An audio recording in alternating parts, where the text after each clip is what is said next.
what's up? Thanks for joining us for Hello. another Adobe Live. What are we going to be editing today? Oh, just our vlogs that are going up 2 nights because we're both YouTubers. Yes, We gotta knock these out. So we do the YouTube. If you're not aware, my name is Sara Dietschy. This is John Hill. So tell me a little bit about what you do on your YouTube channel, John. I'm actually a skateboard vlogger, so I make vlogs every single day.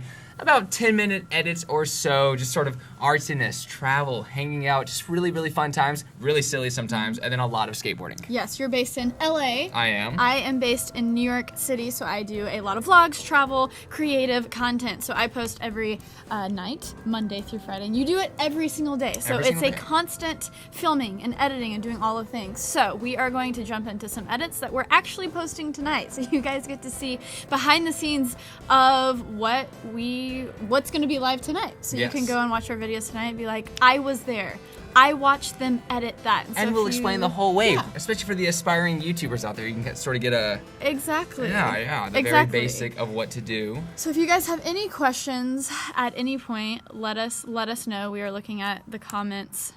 Apparently Dale is in the comments. Okay. Amazing. And so yeah, I am editing a video, a Canon to Sony video. I am explaining why I switched. So it's a very camera gear focused video, so it won't be as fun as maybe editing a vlog is, but I can go back later on into my vlogs if you guys have any questions about that. You are editing... Mine's gonna be more vloggy, so it will be more of that sort, but it's just gonna be the whole day. You'll see how I organize that and how I try to construct it into a story. It's fun. Yeah, 100%. So your stuff is loading up. So this is basically what I have right now. I filmed this in LA, so I basically have a lot of me talking on a couch, and it's just me explaining why I switched to Sony. And then I'm going to overlay some stuff over top from previous videos and also have some text things going on. And so, yeah. Should we explain a little bit about our gear and what we use? Yeah. Because somebody asked about my laptop, and it's just a 15-inch. I don't really know much else besides that. 16 gigs. And it's one of the newer ones, so it has the slide thing. The touch bar. And so far, it's okay. For editing especially, it's the exact same thing as my last laptop. The computer has different functions outside of that I haven't really utilized. How do you feel about the dongles? The dongles, I'm not a huge fan of. If you've got the new Mac, the dongles make the process slower, so when you're importing footage from an SD card, if you have to use the dongle, it's so much slower, but luckily they've made SD card to computer things that work specifically for the UPC. Better. Yeah. Is that what it's called? USB. Wait, what? What goes into the... Oh, USB-C. USB-C. Yeah. There it is. And those work very quickly. Do you see any program to use for storyboarding before uploading? So storyboarding is really something that YouTubers don't have a lot of time to do. I don't even know what that is. So, no. So storyboarding is basically, honestly, storyboarding is for more scripted content anyways. Storyboarding is where you kind of like draw out your story, right. think about your story. Honestly, when it comes to vlogging, it's like you wake up, you think about the things that you're gonna do. It changes every single time. Yes.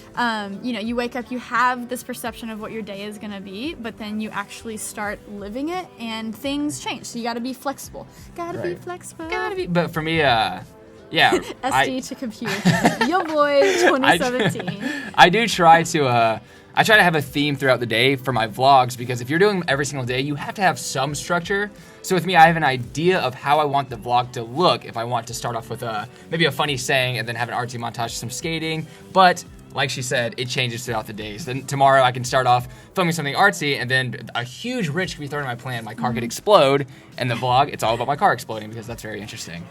And very clickbaity. Yes. What if I use Final Cut Pro? I feel like a lot of the things we're going to talk about I don't know. So, I mean, the general, when we're talking about story and stuff, that applies to any editor. But we're in Premiere, so some of the technical things might not apply as much. But if you have any questions regarding anything outside of... You will suffer. Yeah. And you will suffer. That's amazing. Let's see. So, yeah, we are going to... Do you want to play yours out loud without headphones? And you just edit it away? I could, but it's my... Yeah. Or no. Maybe you edit... You know what? I'll do it. I'll I'll keep it somewhat quiet. But yeah, let's switch over to mine. Yeah. And So for me right now, I'm actually editing iPhone footage. So I have old recycled Instagram clips that I basically just stole off of Instagram, and I imported it to a folder in my computer, and then from there I dragged it into Adobe Premiere. So for me, the easiest way to do that is to right-click any of these folders that you have right here, and then you can click Import, and then just find the files wherever in your computer. So for this one, if I'm looking for this one, just click this, import, boom. So I got all of the files from the Instagram clips, specifically in this folder right here called Instagram. And then from here, to add it to the timeline, which is on the right, you just drag the clips over here. Very, very basic. But for me, another little tidbit that's slightly more advanced, still very basic. Double click this to preview it in the window above. And from here, you can watch the clip to see what you want. Let me turn it down just a little bit so I don't kill you guys. Can I do that? I don't think I can. Well, anyways, I'll kill you guys. So right here, here's the clip playing. If you want a certain part of it, so I want, let's just say the beginning of the skateboard clip. To start right here, press I for in. So this is when you drag the clip, it takes the specific location. So right here, there's the in, and then you drag it to the right, wherever you want it to end. You press O for out. So now when I drag the clip into the timeline, you can see it's just this portion that's shaded gray right here that goes into here, and then you can edit it accordingly. That's all I got. Heck yeah, sick. Okay, you jump into editing. Okay. And I will cover maybe some of the basics because I see a lot of you guys saying this looks so confusing. Like, what the heck is this? And I'll kind of explain the layout of Premiere, and maybe it can become less intimidating to you. Honestly, the best way to learn is to just hop into it. Mm-hmm. But let me kind of explain these different windows. Michael, can you go to my editing? There we go. Sick. Okay, awesome. So this is basically a project that I have going on. So what you want to do from the get-go is, of course, did I say gecko? I think you did. From the get-go, this is what you do. From the Geico. Save 15% on car insurance today. Sponsored. So basically what you want to do is you want to get the footage into your project first. So all of these windows, I'm going to turn on Keycaster again so you can see what I am clicking here. Oh, catastrophic error. That sounds horrible. Oh my god. Wow, kind of, okay. Let's not be dramatic, Keycaster. Okay, I'm going to move on. In Premiere, you have kind of 4 different windows here, if you guys can see my mouse. So the top left area is where you're going to preview your clips. So in order to bring in footage, you want to copy your footage from your SD card onto your computer into just a folder. And so in that folder, you're going to have all of your Premiere assets, all of your clips and everything. In order to bring that footage into Premiere to edit, you just do import. And then you go to that footage, you find wherever that folder is, and you highlight the clips you want. And then you press import. So all of my footage is inside this footage folder. After you import that, you can double click that folder to bring it into another tab. So Premiere's really nice because you can really customize the different tabs that you're working with, and you can close tabs, create new tabs, etc. So nice. Yes. Ooh, look at this. The skateboarding guy behind me. at That was us. fun. That was festive. And so this window right here is basically called your project window. This is where all of your assets are that you're going to edit with. So you have your footage. I brought in music into another folder. I have text. And you have all of those things. So once you import the footage into your projects folder, you want to create your sequence, which is this window to the right. This is where you drop down all of your clips and you start making your story. After you have a sequence created, so all you do new sequence, and you just go to like a preset, like a 1080 24 frames per second preset, and that creates the sequence where you're going to start dropping clips. So once you have this sequence, you want to start going through the footage you have to create the story or whatever you're doing. When you double click on a clip in this project in your folder, it'll pop up in this preview window on the top left. And so all you do is you watch these clips and what you want. You set your in and out points up here. And so I set my in point by just pressing I, set your out point by pressing O. You set those in and out points. This is the clip that I want to bring down in the sequence. So once I press that in and out, That looks awesome. Oh, I didn't even notice. I can drag this clip down into the sequence, and then it basically becomes my story. So pretend I just dragged this clip into my sequence. So now that it's in the sequence, it's a part of the story. Now this is going to show up in the top right hand corner. So the top left hand is the preview window. This is where you can preview clips and things. And then the top right is where you see the actual story forming. This is where you see everything that's in the sequence. So if I press spacebar on the timeline, it's going to show up in this top right hand corner. And this is what I have so far. And yeah, and then this little thing is all of the tools. But yeah, that's a very brief explanation of the layout of Premiere. Hopefully that wasn't too intimidating, but let me know if you guys have any questions. You lost me when you said import your clips. Start over. So let me know if you have kind of any specific questions regarding that process. And I know it's confusing in the beginning, but honestly the best way to do it is to just open up Premiere, like watch a lot of videos like this on it, and then just open up Premiere and do it. Yeah, once you knock out the first few steps, importing the clips, dragging it to the timeline, the rest is pretty much all the amount of time you put into it. So if you do that a ton, you will get really good at this, especially just the basics of creating a story is very simple. There's a lot of things you can do beyond, I would say, what we do normally for our vlogs. But the very basics can supply you with a really good story, a really good video, and you can do a ton.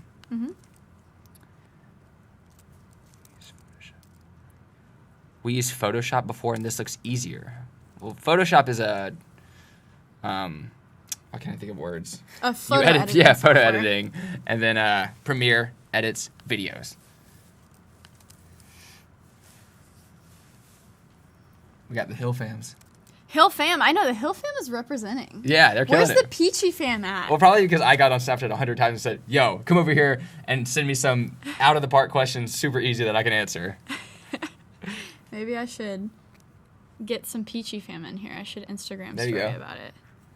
Thanks. Do you ever use After Effects? I actually don't. We I only live use... right now. What's up, guys? Come join us on the stream. I only use Adobe Premiere, Photoshop, and questions. Illustrator. It kind of gets all the job done when you're a YouTuber. That's pretty much what you need for the basics. After Effects obviously has a ton that you can do with. I just haven't really dabbled into it yet.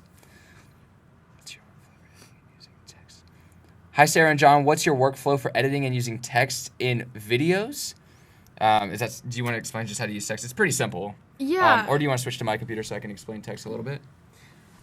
Yeah, you explain it and I'll use it. So this is me sitting on the ground screaming after falling skating. As you can tell, I'm in a very comfortable position. Let me drag it over here. You don't need to list. Here, I need to make the clip a little bit bigger first, which I might as well tell you how to do while I do it. Double click or just click the clip, and then on the top left in the preview menu, there's effects control. You click that, and you can scale it up. So when you turn up this number sitting on the right of the scale, all you have to do is put the mouse under it, and it creates this little finger pointing at a bar type thing. You hold down the cursor and you drag it to the right, and it makes it bigger, and then you can just get it to fit properly, and you sort of figure out which numbers make certain clips fit the right size. Anyways, so it's right here. And to edit text, all you have to do is click over here, do File, New, wait, that's not right, Title, top right, Title, New Title, Default Still, name it whatever you want, so I'll name it Hi, I'm in pain, help. Okay, and then this menu comes up, and this is where you do all of the stuff for text. So on the left, if you see the T right here, it's really easy just to click that, and then click anywhere on here where you want the text to be, which doesn't really matter. You can click anywhere on it to add the text first, and then you can move it wherever very easily. So right here, if I have, whoops. Yeah, so you just start typing something like, help guys, exclamation mark, because clearly I need it. Click the cursor. You can drag it anywhere if you put the cursor in the middle of the rectangle. So if I drag it here, try to put it in a location where you can see it better, even though you can change the colors over here on the right where it says color, and then you can just see all of the stuff on the right to explore. I'm not going to get into every single one because there's a lot of stuff, but for the very basics, you can see color down here. Click this square on the right to sort of just pick any color you want, wherever. I'm going to stick with white. Which white, if you drag it to the very bottom left corner, is pure white. The very top right is pure black. So I'm going to go there. I'm going to change the font to be a little bulkier. So for me, I have a specific one that I like to use that I'm accidentally showing right now, so whoops. And then I like to add a shadow to it, which there's a box right here on the left of shadow, and it just stands out a little more. So right there, boom. And now I'm yelling, help, guys. And then right here, so once you exit out of that, it just automatically becomes a still right here in your, what's this section called again? Your project window. Your project window. Or, I mean, your project window is a part of that section. What? So, oh, okay, gotcha. Yeah. Cool. And then, where did I put the page? And then if you drag it to the timeline right over here, above the text, here it is. So when I'm skating, but yeah, perfect. Now there's text. I don't know why this is making me giggle so much. And there you go, guys.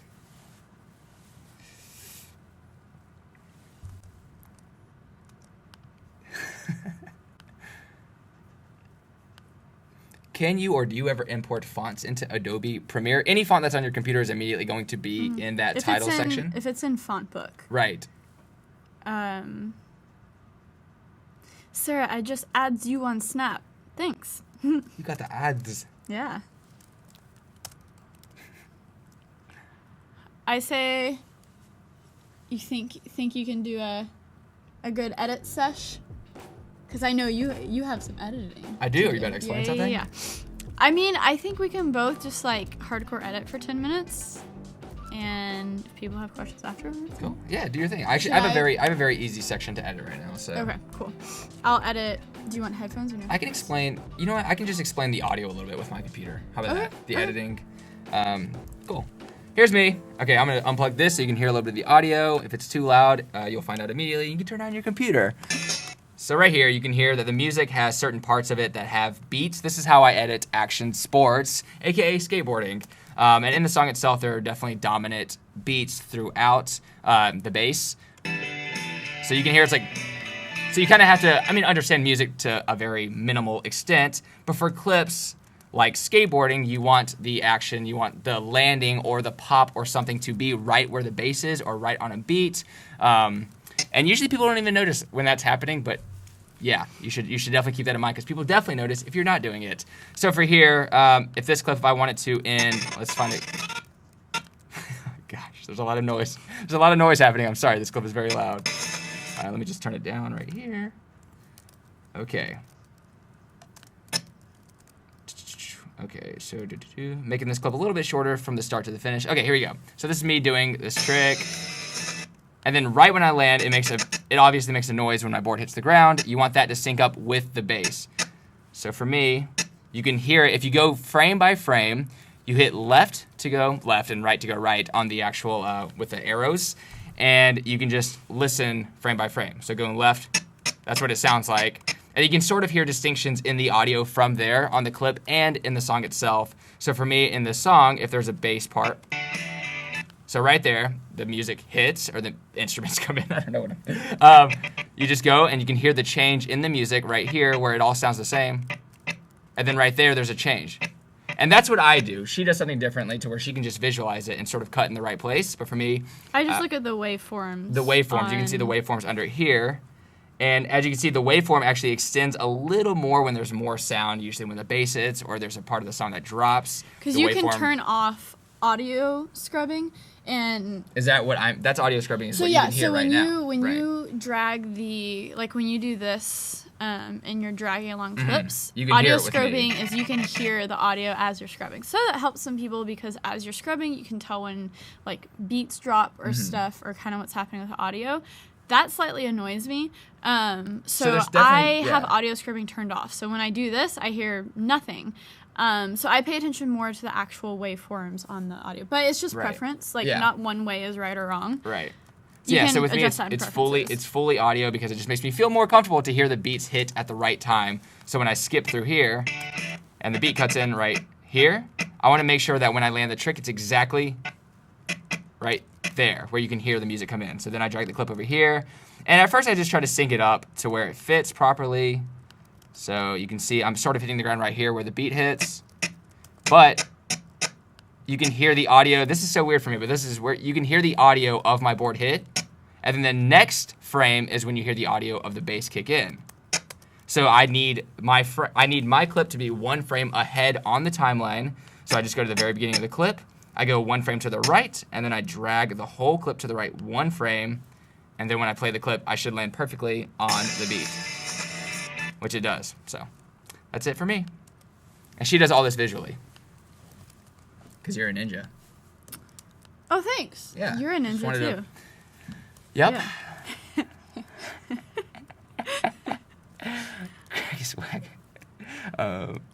Where do you get... So this is a question that arrived a lot yesterday, but getting music for the videos, John and Sarah. Should we delve into that? Okay, cool. So to get music for the vlogs, if you want to monetize your music on YouTube or anywhere, you have to... it has to be a copyright-free song, or they've whitelisted your video to where you can use their music. So with me, I actually just hit up a lot of bands on Bandcamp or any website where you can find kind of more underground bands that aren't on labels. So you can go to their profile or whatever, and if they don't have an actual label listed at the top, then most likely they're not copyright music. And from there... What? No, continue. Oh, I was gonna say from there you send them a message, you just ask them, can I use your music? It's definitely good to get their permission first, in case in the future when they copyright their music, or if they ever do, you can make sure that you're gonna be whitelisted because you've gotten their permission before. Because without that, if you hit them up later like, hey dude, it used to not be copyright, they're like, I don't care, we get all the money from your video from now on. So as soon as their music is copyright and your video is monetized, all the money that's made goes straight to them. Mm-hmm. Like every ounce. And people have made like $60,000 from people using their music and their videos going viral. And the bands make so much money. So I have a question that I remember you did, but I didn't know how to do. When you're trying to take a still from a video, how do you do it? how do I do it? Yeah. So I just click. So because you do like a different way. So I usually do this. That's what I do. Yeah. But okay. What do you do? So yeah, I just take a picture of this to get the still. You did something like freeze frame or something at one point. Like I did Well, that it's on the too. right too, right? So sometimes I'll do it from the timeline. Okay. Yeah, I think I did. Yeah. How did you do that from the timeline? So from the timeline, it's the same thing. It's the same thing? It's just right Okay. here. Yeah. Okay, we do it the same way. Actually, never There you mind. go. Look at us.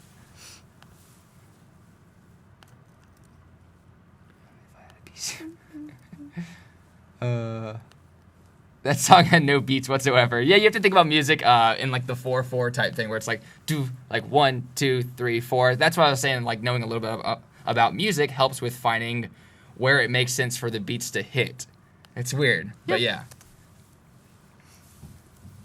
You can just export a photo. Is that right?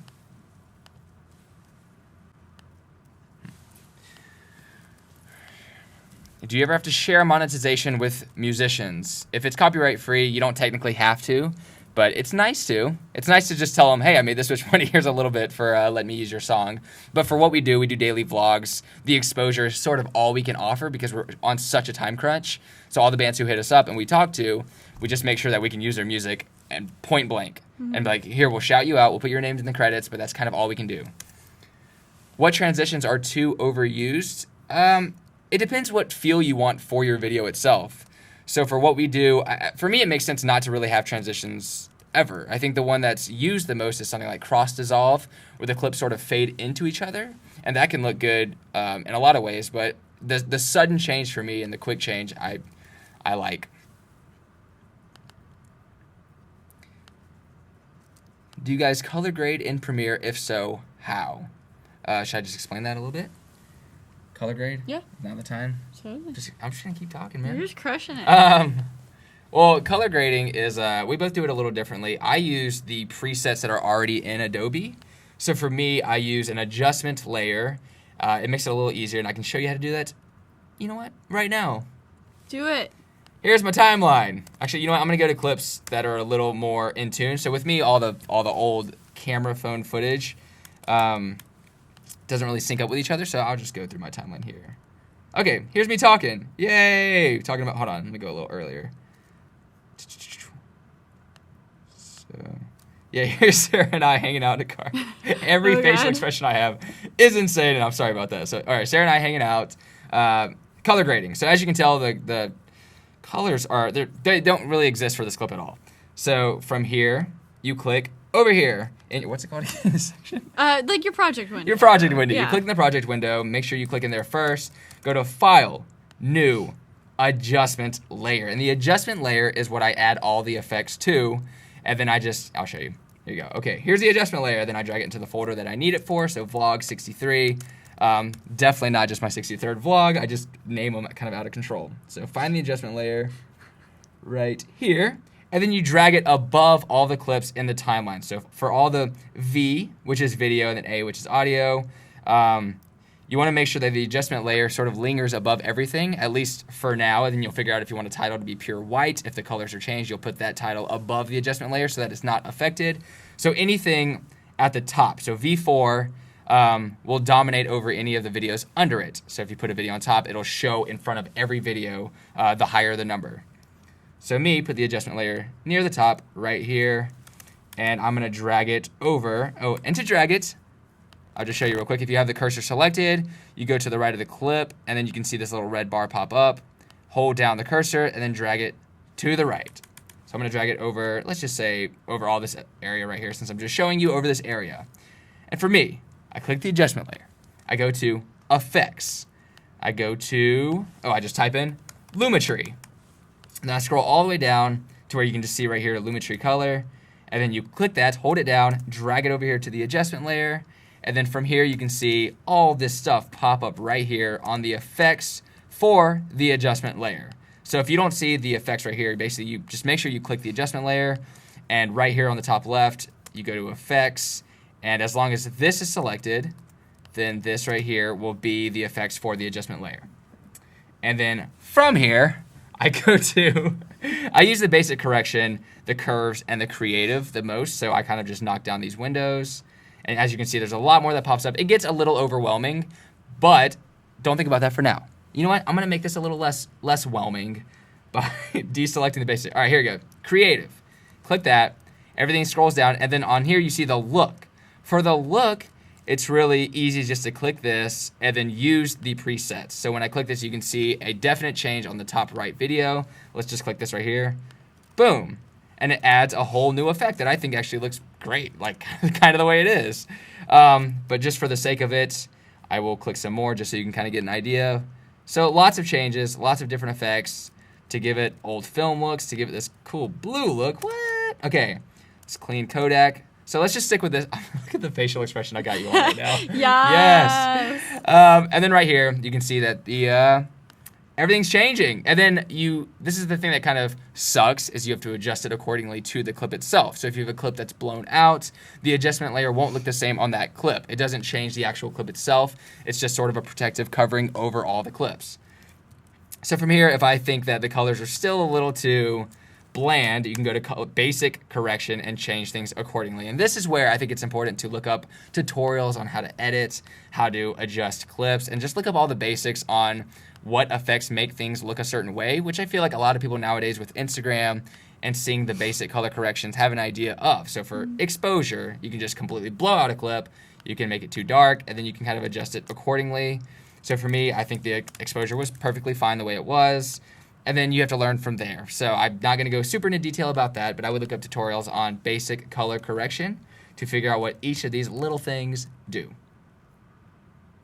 And it helps if you're into photography as well, because if you get used to color grading, color correcting, and Lightroom, the Lumetri color panel has added a lot of things that makes it similar to that. Right. So for me, it was the Lightroom, where I used to use Lightroom all the time, so the transition was extremely easy to use Lumetri and the effects that it provides. And you can download LUTs, like Benjamin said. LUTs, it means lookup tables, and basically it's a pre-existing look, and then you can adjust the opacity from it. But you have more control in Lumetri color panel.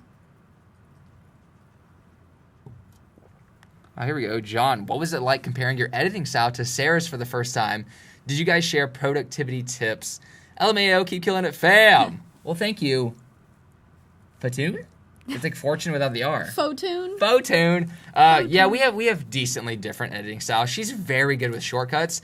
Really, she just knows more about how to use Adobe Premiere. She knows the technicalities a lot better than I do, and the names of things this that I already forgot again. The project window. The project window. There you go. Hey, So as long as you can tell a compelling story, that's all that matters. I guess in the long run. But for her, she also knows a lot about something else, shortcut keys, and that's something that I guess you can go into later. But the shortcut keys, I never create my own shortcut keys ever. I just sort of use it the way that it is. And for her, she could probably knock it out.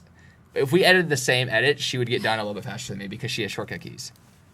Those are crucial. It's something that you can customize if you go into keyboard shortcuts in Premiere CC. Yeah. And basically, this is where you can customize what keys do what. So the more you get comfortable in Premiere, maybe you're like, I don't want this key to do this with my right hand. Like instead of having I/O setting the in and out points, I have it set to E and R. So when I do E and R with my left hand, they set the in and out points. How do you get it to stop lagging? That's most likely the computer, right? Yeah. That would be the computer issue. Memory. Yeah. And yeah, the amount of memory. We each are operating on like 16 gigs of memory. Mm-hmm. So for us, it works But very you can quickly. maybe you can change the quality of the preview when you play, half, 1/4. Yeah. Oh yeah. Right. So that's one thing you can. help. That's one thing you can do as well. So if it's a little slower, you can try lowering the quality playback. Yeah. Right? So what I have to do when I'm editing. Oh, it's on me right now. Oh, it's on you. So what I have to do when I'm editing Mavic like drone footage. So say this clip is like drone footage. It's not 1080, but it's 4K. So it's a bigger file size, so it's going to struggle a little bit more. My computer might have some trouble with it. So right here on the bottom, let's see if I can zoom in. There we go. Right here, you can choose the level of like quality that you're previewing the clip. So very rarely do you want it on full just because you are previewing that. So I'll usually have it at half, and that basically makes it when I press spacebar and I preview that, it plays it at a little bit less quality, but because you're viewing it on the left-hand window and it's small, honestly the difference between half and full isn't that big of a difference to your eye, but when it comes to scrubbing and doing all of that, it does make a big difference. So yeah, you can adjust the quality here. So I usually have it on half and half on both sides.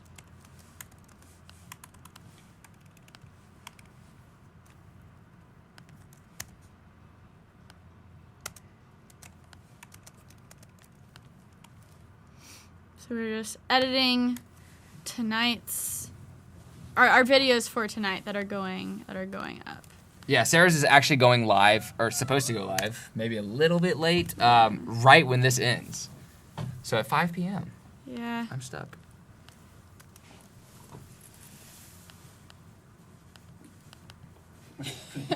I'm fine now. I was a little stuck.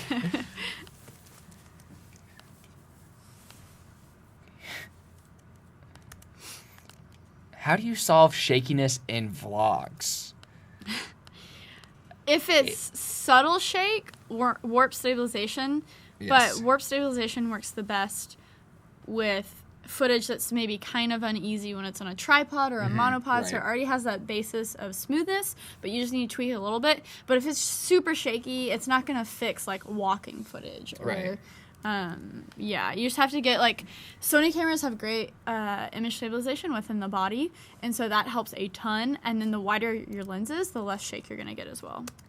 So JP Couvert, my dog, says, how do you guys organize your clips before bringing them into Adobe Premiere? All right, I can show you using my computer.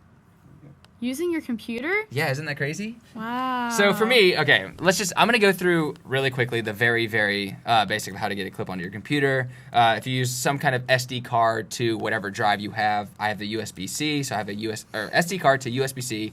Put the SD card in there, hook it up to the computer, and then for me, with the cards we use, it's a little confusing actually. So you know what? Imagine that you can get to the clips, and then when you go to drag it into your computer, just make sure you have an organized area. So for me, I use an external hard drive every single time because I don't want my computer to be overly abundant with stuff. So I go here, and then I don't organize super well. So since I do a vlog every single day, I just name the vlogs numerically.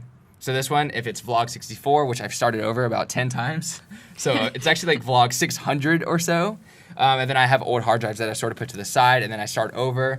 But in here, I actually just drag the clips. So if I double click this, I just drag the clips that I need into this folder. But sometimes I will have clips in this folder. And then later on in the day, I film something and the numbers change. So what happens is it changes the number.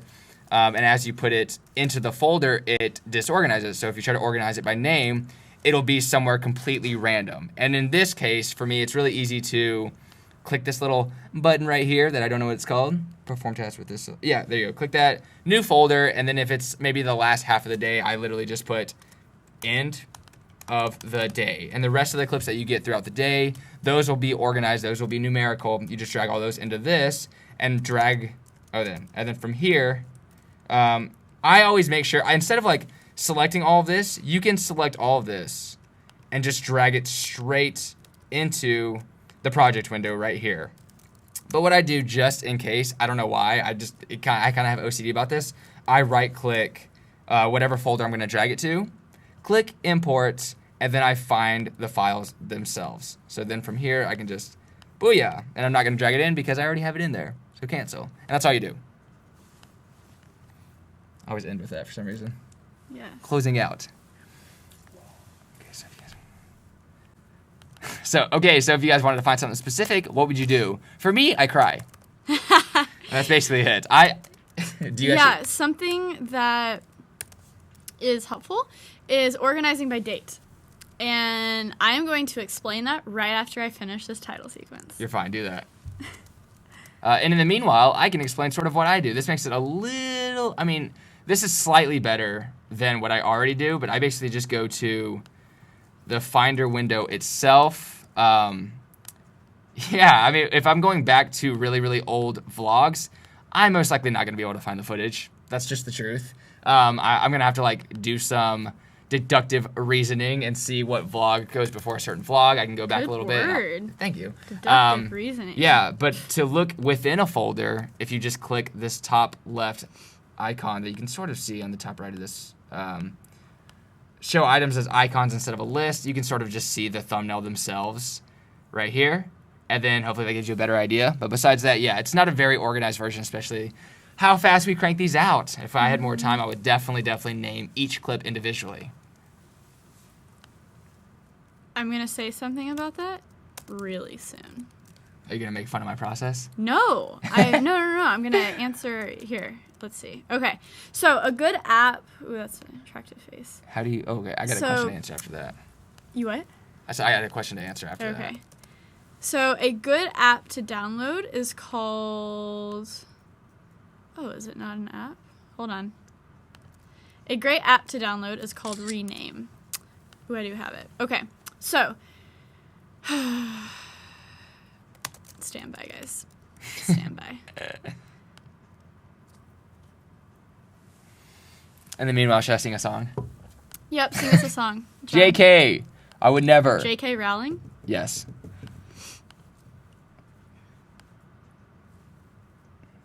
Okay. Big pro tip. This is what I need to start using more, but because I edit so often, it's kind of difficult to do this every single time. This is a fantastic app. Honestly, you can do the same thing in, what is the Adobe app called for batch? Tender. For batch editing, titles and stuff. For organizing. Prelude? Prelude. Yeah. So Adobe Prelude is a great app to check out in terms of organizing footage for huge projects. However, when you are doing stuff on a daily basis, this is an app that does exactly what you need, and it only does this. So it's called Rename. So just Google Rename app Mac OS X download, and you'll find it. So Rename, download something. So it's an app that basically takes, let's see, I'll do it right now for a vlog. So this is how I organize my footage. So I have vlogs, and then I have them titled with the date and then location. So I have vlog, and then this is the start of the vlog that I'll be posting sometime next week. So if you can see, in my folder titled vlog March 20th, the date, so that was 2 days ago, I just have the clip numbers from the camera. However, that gets kind of confusing when you're trying to go back and look for clips with future projects when you're trying to pull in new things. So what I'm going to do with this rename app is I'm going to rename all of these clips to be specific to the day or specific to the project. And so I can go into rename and I can say add files. I'm going to go into, this is like a major pro tip that I don't think I've really shared on the internet, but I do it for my big projects like Creative Space TV. And I really want to start doing it for vlogs because that's honestly where you need the most organization, is when you're filming every single day, because it's hard to find things. So I'm going to go in here. That's amazing. Look at, amazing. What? It was, no, like your thumbnail right now, or not, your face. Yeah, your face is amazing. Yes, that's perfect. That's like kind of creepy, John. Go ahead. Okay, so you want to go in, and I'm going to find these clips. So I highlight all of them, and I press choose. So now I have all of these files loaded up from my vlog folder that says vlog March 20th. So I have all these files, and I'm going to say new name. And I'm just going to say that it's a vlog. I'm going to put the date in 2017. And so basically I'm titling them what the title of the vlog, or my folder that they're in. And then I'm going to put underscore, and then I'm going to say serialize after, and then I'm just going to add numbers. More, let's do that. So now you can kind of preview what the file names are going to be down here. So the original was C0103, that tells you nothing about the clip. But you go over to the new file names, and now it gets super specific, and you're able to really, like, it helps if you pull in vlog clips from separate vlogs. Now, those clips aren't gonna, you probably, sorry, words are hard sometimes. It's hard when you're live streaming because you can't edit this. I know. It's like, I'm thinking. Can someone fix that? I know, fix that in post. So, from 2 days, I might have 2 clips titled C0103. So if I try to import those into the same project, Premiere is going to get confused. So now that I specifically added like new file names to this, they are going to have that unique identity when I pull them into Premiere at the same time. So after that, I will just say rename files. And so now, watch it. See how it's going in Finder? It's renaming all these files. That was so pretty, and it was so quick. So now, if I go into Finder, and I click on Vlog, March 20th, I have all of these clips titled specific to the date and the location, and that it was a vlog. So yeah, I think that is kind of helpful. Sara is better than skating at John. Totally. Accurate. That's so true. Yeah, it's funny. I feel like you just taught something that I really, really need to learn, and I didn't pay attention. So I'm going to have to watch this later to figure out how to do what you just talked about. So yeah, that's helpful. Hopefully that helped. In Finder, you can just highlight all the files. Oh, wait, what? In Finder, you can just highlight all files and right-click rename. I'm going to test that out. Oh, so I have done that. But can you do it? Hold on. Yeah. That's compelling. Let's see. But can you serialize it? Like, can you customize it like I just did? Like eat it like Fruit Loops? Let's see. Rename. That's really clever. Yeah. Rename 4 items. Yeah. Yeah, but there's not as much customization. So you can do that within Finder, but rename gives you more flexibility. But that is interesting. So good point. Much better point than Sara. Do you want to fight? Mm-mm. Yeah, that's what I thought. All right, I'm going to edit a little bit. What do you expect me to do? Answer some questions? Or, I mean, we can both edit. This is editing an editing live stream. Yeah, but there's fam out there. There's fam wondering. I know. Frantically refresh his Snapchat story. Did you just post a Snapchat? Oh, a minute ago. Love you both? Love you too.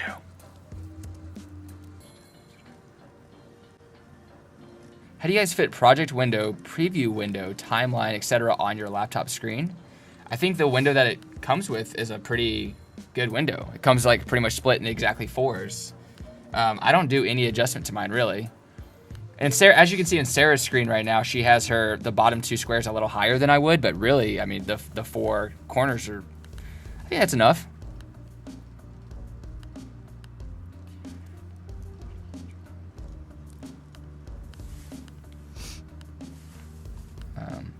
Is there a shortcut you use to remove all the gaps in your videos in the timeline after you've cut bits out? So I only know the shortcut to make one clip go to the next. Is there a way to make all go out at once? So, okay, what you can do, this is actually going to blow your mind. I just discovered this the other day. Oh, gosh. What you can do is you can click the gaps with Shift. Wait, no, you can't. Never mind. You can click gaps and press delete. That's and what I use do. Your forward. Right. But I thought you were able to. I don't know. Select all of them and Yeah. then press. Okay, so yeah, that's an easy way is if you literally just click the gap in between clips and press delete, it'll move whatever's in front to the back or to the other clip. John, how long do you give for shooting your clips and for editing your clips each day? It depends. I could be filming all day. Literally like from waking up to when I go to sleep, and I could spend the next morning editing because my vlogs are 2 days ahead. So it gives me a little leeway with vlogs. But yeah, I usually spend the majority of the time that I'm awake filming and editing videos, or filming, because I can film anything that I do in the day and try to make it a good story out of it. Can you turn on the key press app you had on yesterday? It's not working. It's like, let me try again, guys, for you. Do you know what a good, cheaper laptop for editing would be? Any Windows computer. Yeah. Because Premiere actually operates really well on Windows machines. So yeah, just like not a MacBook. Yeah, basically. truthfully.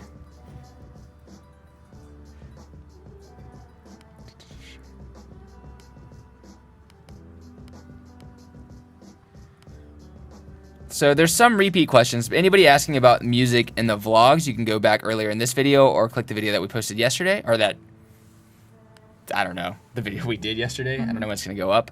But yeah, earlier in this video, we talked about the music rights. When it comes to Adobe, neither of us really use that. So, yeah. Yesterday, stream is already available Oh, okay. on the Creative Cloud YouTube channel. Perfect. There you go. So yeah, check out yesterday's stream. There we go, guys. How long does it take to edit your average vlog? For me, it takes about, anywhere from 2 to 5 hours. I've done them really, really quick in about 2 hours or so. But yeah. John is actually, pretty fast at editing. Yeah, I'm fast at editing, but at the same time, some days, if I need to get it done quicker, it's like the edit going up that night, I will sacrifice some of the quality, not quality, but the aesthetics. I'll sacrifice some of the aesthetics because I still think there's a lot of quality in very raw clips that are just funny. And the way that, comedic timing is very important in footage as well. And I think that's really high quality, even though aesthetically it looks plain. Which one, Mac or Windows? Would Windows probably be better for editing? Technically, we're just Apple people. Honestly, I think like render times are faster on a equally powerful Windows machine, but for me, the operating system on Windows, I just can't function on a Windows computer. So the ease and, I don't know, my comfortability on a Mac machine, Right, that's my thing. far surpasses the 10 minutes of time that I would save with render times on a Windows machine. So it's just honestly a preference. There's a reason why those two worlds exist. And I've never understood the whole, like, you're wrong if you don't use this, and, like, the bashing of people. So, yeah, it's your preference.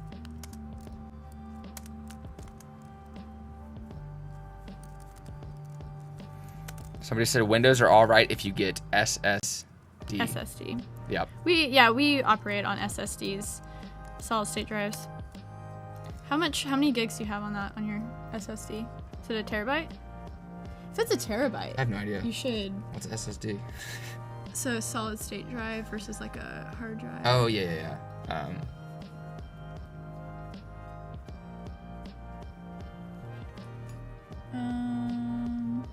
Storage. Okay. No. Yeah, so you have 250. So if you had more space on your MacBook, other than 250 SSD, it would probably be wise to just edit your footage, edit your projects from your computer, and it'll be faster than hooking up a USB or a drive. But we both have 256 gigabytes on our computers, and that's not a lot of space to work with, so that's why we use external drives. Somebody says, how do you deal with blending a dark clip to a bright clip, like what Sara has? How do I what? How do you blend How do you deal with blending a dark clip to a bright clip like what Sara has? So you must be talking about the clip right before you talking, which is very bright, and the one that's dark before it. It's just adjusting it, right? Yeah. Yeah, just adjusting the color correction. Yeah, try to adjust each clip to brighten, to darken, to just any of that to sort of fit into the other clip, to match the other clip.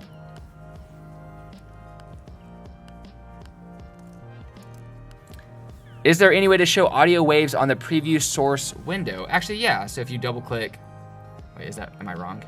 Oh, I could be wrong. Is there a way to do that? Show the audio waves? Oh, right. Audio clip mixer.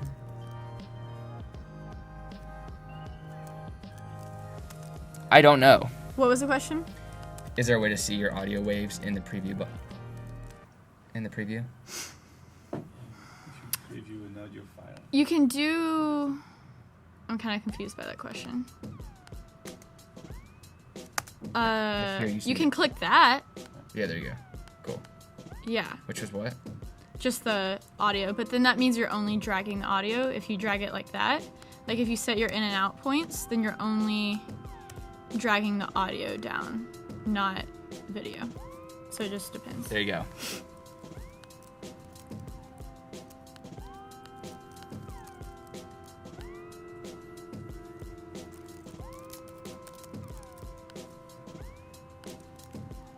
How do you add videos from a TV show, how Dale does with The Office, like dragging clips? Do the convert pro tip. Should we do that? It's kind of cheating, though. Pretty sure that's illegal. You just find a online video download. Right, you find a way to download content off of YouTube. Sounds so weird. But basically, when you download it, it turns into an MP4 file. So just make sure you do something like YouTube to MP4 or something to MP4, and you can drag any MP4 file into your folder in your project window and use it like a regular clip.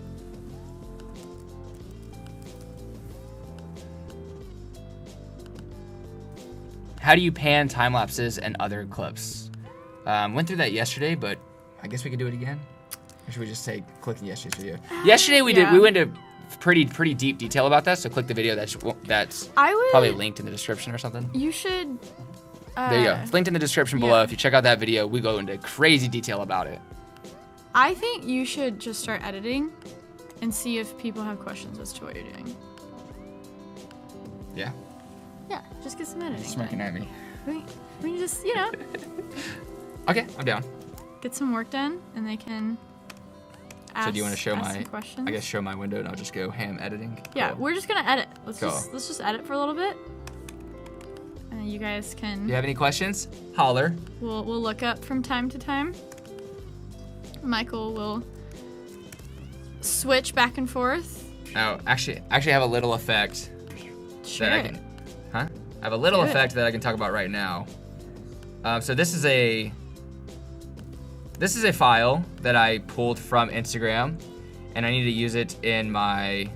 Oh, actually, I need to use it in my timeline without the audio. So one easy thing you can do is if you preview it up here, you grab this right here, which is video, and the thing to the right of it is audio. That's what she showed you earlier. When she clicked it, it shows the audio. Click this to show the video. And if you click and hold down this with the cursor, it drags just the video to the clip. So right there. And then for me, since the file is smaller, I have to make it a little bit bigger. So effects control, I talked about this earlier as well. Drag it up.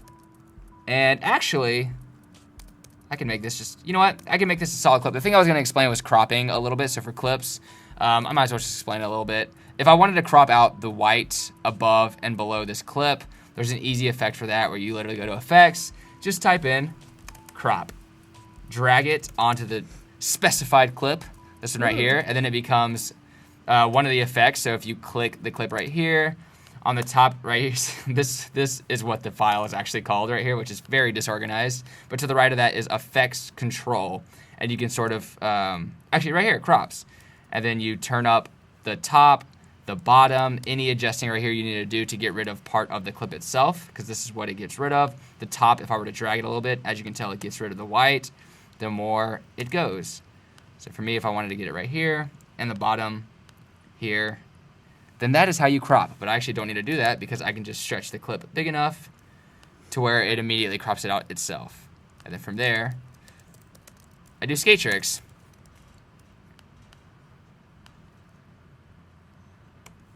Skateboarding, yay. And then, yeah, if you have any more questions, holler. I will be editing. Holla at your boy.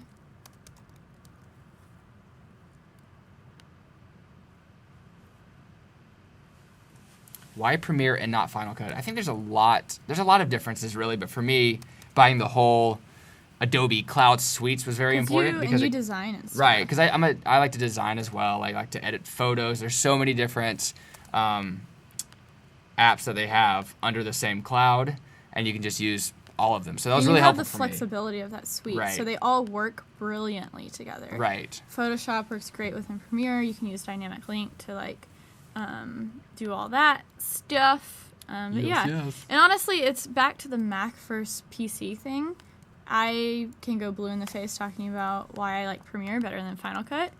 But honestly, I am a ex-Final Cut person. So I used to live and breathe in Final Cut. I used Final Cut Pro 7 because, and why I liked it is it looked like Premiere. It looked like this. Then they changed to Final Cut 10 and it just was kind of terrible. And now I'm in Premiere. So it's just your preference. Sometimes, something that I'm not a big fan of with Final Cut is they have a magnetic timeline. So what I like to do, if you look at my timeline right now, I have a lot of stuff that is like thrown to the side on my timeline that I'm not using yet. I'm going to drag that to the left soon. But right now I'm just working on what's over here on the left. In Final Cut, there's what they call a magnetic timeline. So if I dropped all of this over here, I wouldn't have this gap right here. It would bring it immediately to the left. I think you can turn that off now, but it's just so counterintuitive to my editing process that I was just like, bye. Stay beachy. Stay peachy.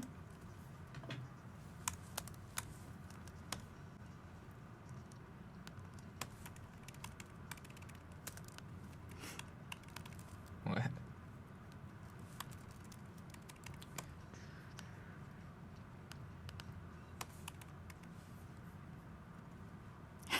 Great. Final Cut Pro, kind of terrible. Sara Dietschy, 2017. Love So it. said. Yeah.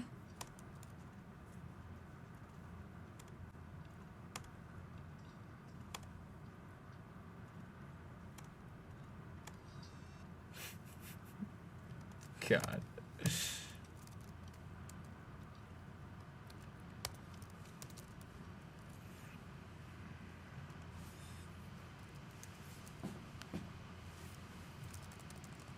There's one quick tip that I can give as well. It's a very quick tip. On this right here, if you want to see a bigger version of any of these windows, if you click this right here and hit this button that I don't know what this is, the very top left of the keyboard. What is that? Tilde. Tilde? Yeah, right? Yeah, we'll hit the tilde button, and it makes it bigger like this. So if you want a better preview, if you want to get a closer look at the timeline or anything, just hit that button and hit it again to get rid of it. But for me... And then also you can you can press Control tilde to go completely full screen. Booyah. Without the But if you Premiere guys window. want to see me hit my face, here you go. Oh, God, John! That was for all the homies out there. Don't hit your face. How did you... This is what happened. This is the And that's result. why he is so hideous. Yeah, now. exactly. Just destroyed my face. I used to be so handsome. He used to be so cute. What What happened? John? Well, that happened. Just kidding.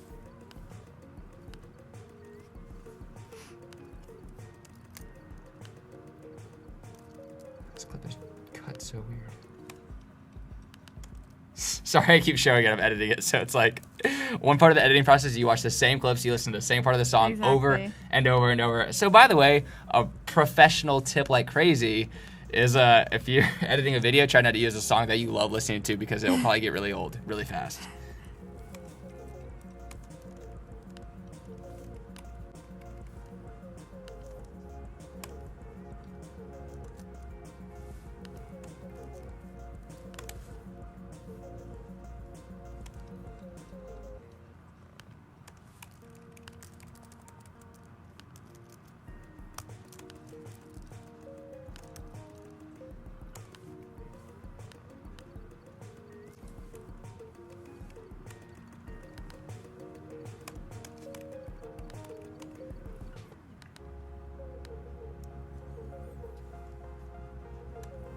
Oh, and to stretch clips with slow motion or to speed it up, a really easy thing to do is just hit R, and it turns into this tool that I like to call the rate stretch tool.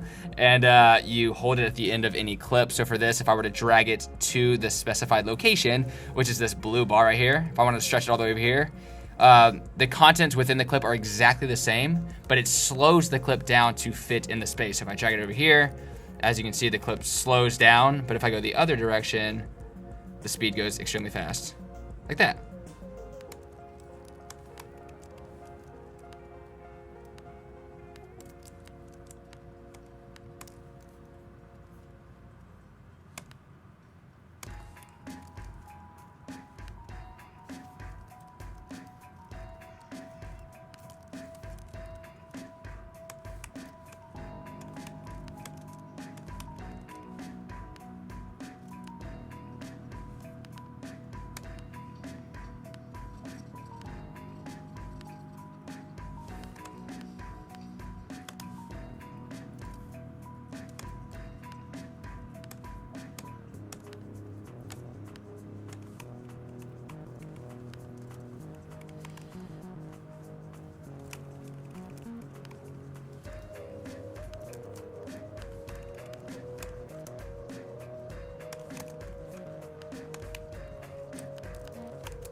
Sarah or John, do you find it hard to match to the look or quality of video going in between using your phone and camera?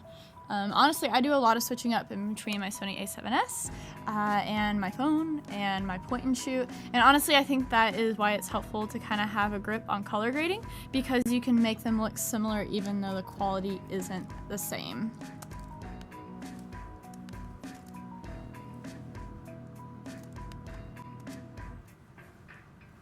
They said matching the colors from like an iPhone and from a camera or whatever. Mm-hmm. Yeah. It's actually, like, iPhone has such good colors. Yeah. For me. And I mean, what John's doing right now is he's pulling in footage that looks like potato footage from Instagram, you know? Right. But it adds to the story. It doesn't have to be perfect, you know? You make it work. I will say the particulars are usually unnoticed. Yes. As Sarah said before, should be quoted, the story is the part that matters. You said something like that, right? Yes. The story is super crucial. We gotta quote that in a good way, though. The story is life. The words.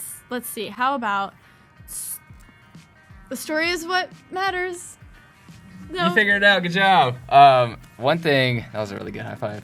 Sarah, if you had one lens for your A7S, what would it be? 16 to 35 f4. I would say 16 to 30. Or actually, just kidding. I'm in love agree. with the 70 to 200 focal length. So 70 to 200 f4IS. That's one you would have if you had one. You'd rather have that Yeah. than... Just lying.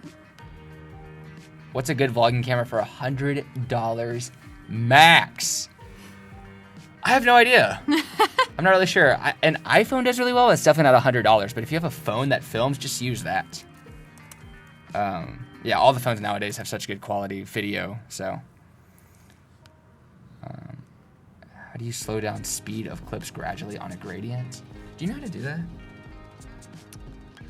Because I know it in After Effects. I used to do that in After Effects, and I actually don't know how to do it in Premiere.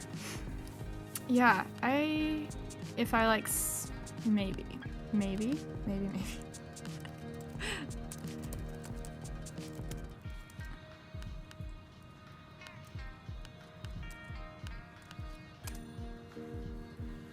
A GoPro is good. You could try to get an old GoPro for cheap.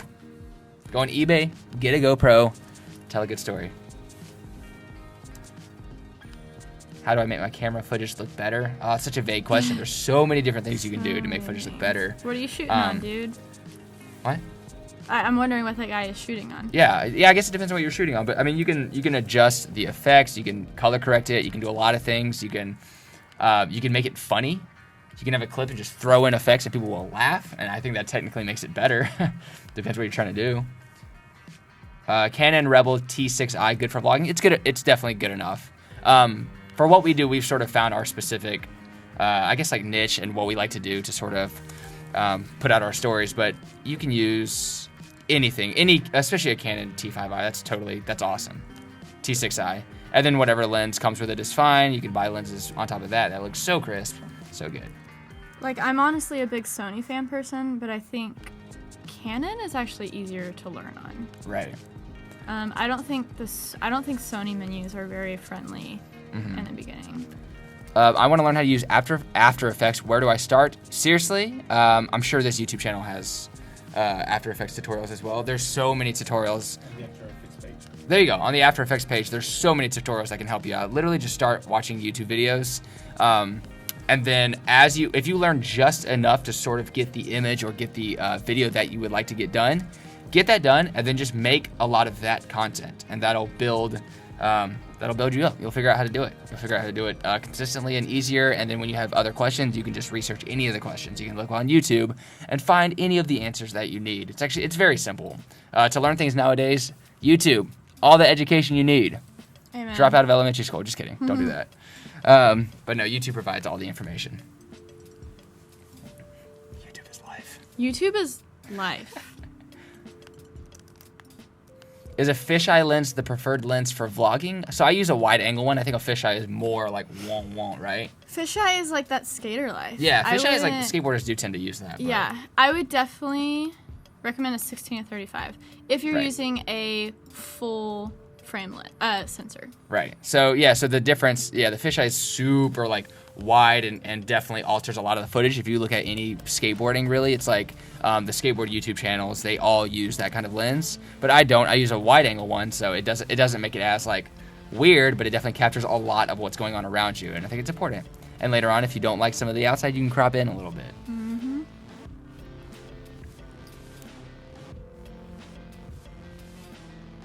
Yeah, and Canon is cheaper than Sony for sure. School of YouTube and University of Google. True. Why would I nest a clip or sequence? Lots of reasons. I actually just started doing that recently because Dietschy Master Flex taught me how to do it. And You're ridiculous. and yeah. Master Flex. So for me, I guess I can sort of show why I would use nesting. Let's say here. Do you mind cutting to my screen real quick? So what I would use nesting for is, let's just say for some random reason, see these two clips are separate, but I need an effect over the clips to where it slowly, gradually zooms in throughout all the clips from here to the end of it. But it's really hard to get that done without doing this. So anyways, for me, I would select both of these. I would right click it, click nest, and now it turns into one clip. So I'll just name it something professional like fart. Nice. And now it is one clip, and I can use the effects on it as I would for one clip. So now, when I use the keyframes, which I explained in yesterday's video, if I were to set up a keyframe to slowly zoom in, there's only one clip to deal with. So I click this time right here, this keyframe, go to the end, zoom in a little bit, or I'll just zoom in a lot of it just to be a little extra. And now you can see the clip. It slowly zooms in the whole entire time because it sees it as one clip. So that's like, there are reasons, obviously that looks ridiculous, but reasons like that are the reasons I use Nest.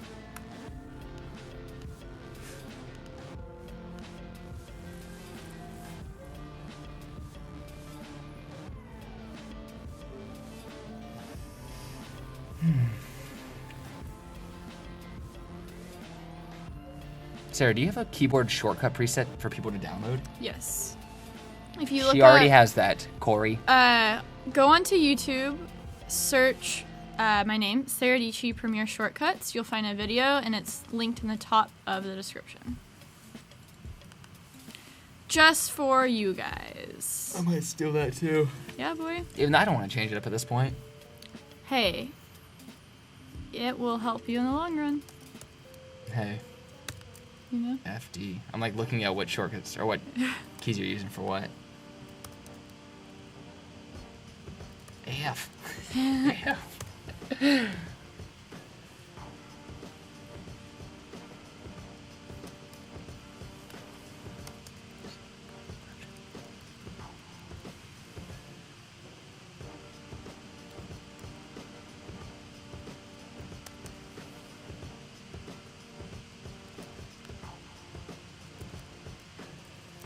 It says, do you know what's the use of the button left to the eye and the lock layer button?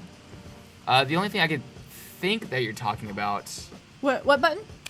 It says, but it's kind of, there's a few buttons that you could be talking about. Do you know what's the use of the button left to the eye and the lock layer button? It's either the V1 or the toggle sync lock. Oh, left of the eye. Yes, I do know. Yeah, I'll show you that real quick. Okay, I'll do something over here. Okay, so I have this clip. And then I have, let's put in some music. Okay. So I have this clip. I want to cut it up, but I don't want to mess with the music down here. So a common shortcut that I use a lot, so say I want to cut this clip right here and I want to scoot it over here. I use Q and that automatically does it for me. But if you notice, when I use Q, it also cut A2 as well as A1. So I'm going to redo that. And I just want to cut up this clip, but I want to keep the music down below the same. So what I'll do is I want to cut it right here, and then I want to bring this over here, but I don't want to mess with this music. I can press this button, toggle sync lock, and that means now when I press Q and bring this, oh, whoops, and this doesn't have to be highlighted. So now when I press Q, it just cut V1 and A1. It didn't mess with A2. So yeah, I can cut all I want, but A2 isn't being affected. So that's what that toggle is for. So yeah, here at Adobe Live, John is Instagram storing. Hello. I'm very, very close to like crushing this edit. We are editing tonight's videos, so this is a video that you'll see on my channel tonight. So you gotta represent in the comments, be like, I was there. I was there watching you edit this on Adobe Live.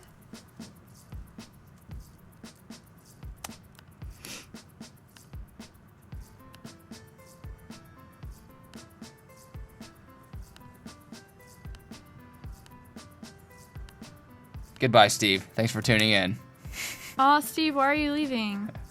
He said, I'm out. Thanks. Thought we had something special.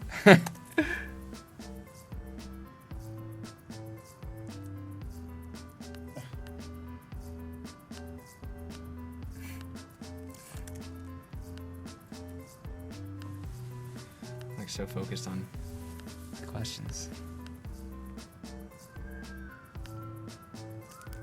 Did you say that you're doing something tomorrow specifically? Someone said, I will be there, Sarah, watching, because I'm curious. Well, I'm posting this video tonight. Maybe they thought that I'm posting this video tomorrow. But this is the edit that's going up. And then, I mean, we're here again tomorrow, right? Yeah. Yes. What are your thoughts on the Canon M5? Do you know what that is? So yeah. I actually don't know much about cameras. I just get the ones that I think are cool. Yeah, I don't know as much about it, but it's Canon's attempt at the mirrorless game again.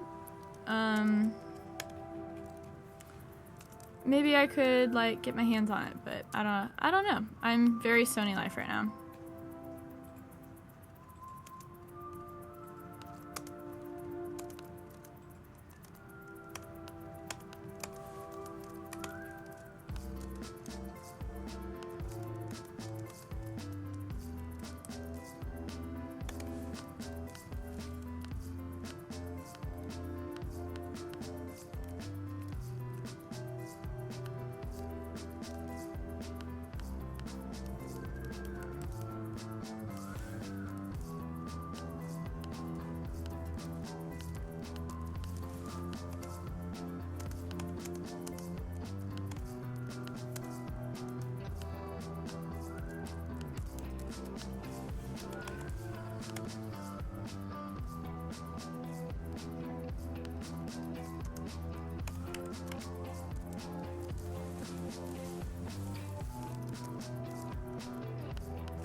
You said you would explain the skateboard glitch trick thing. I did. You do your thing for a little bit, though. I'm going to do that soon. Are you editing a vlog? Sarah is editing a vlog right now. So for her, it kind of depends. I mean, she edited a vlog the other day that took 6 hours. So this is like a kind of more of a sit-down video. It's not really a vlog.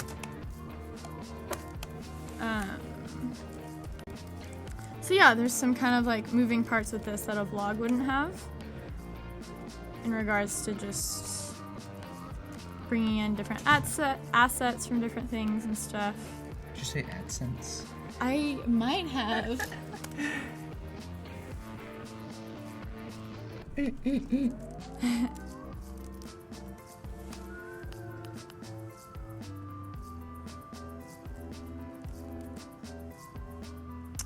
What's the purpose of both of the V buttons on each layer? Okay, so I'm assuming you're talking about these buttons.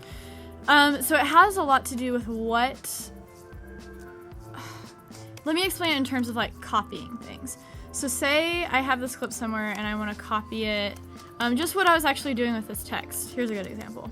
So say I want to bring this, I kind of cut up this text to have like this kind of effect, like kind of the flash effect. But say I want to copy it over here. So right now I have the tracks V1 highlighted.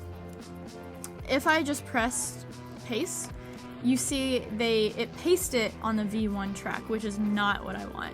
So say I want it on the top layer. So I highlight the V2 track and then also bring the V1 up here. And then it pastes it on the V2 track. So it has to do with copying and editing and what, like when you're controlling, like whatever is on V1 track or V2 track or V3 track, you can highlight certain ones in order to have control on each track.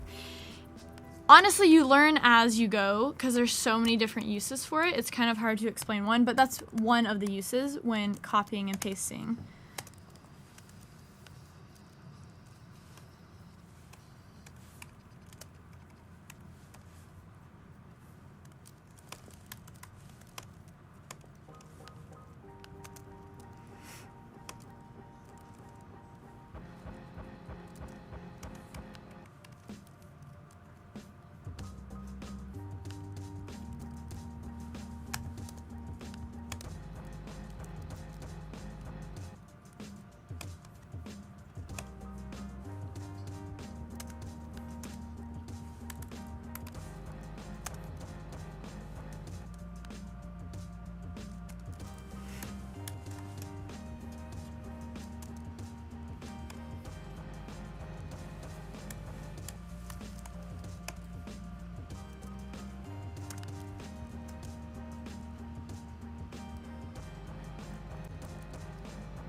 God, look at this face.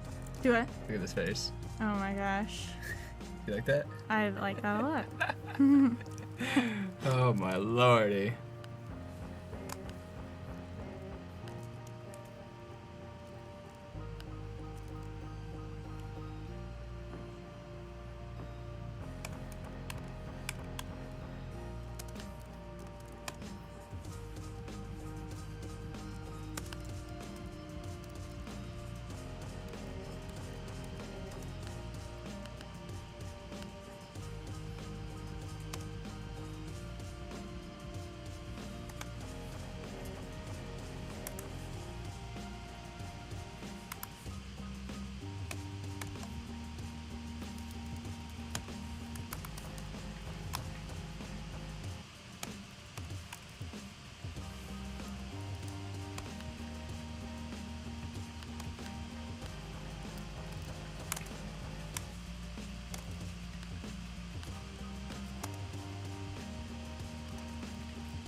Sarah, are you impressed by this trick I'm about to do?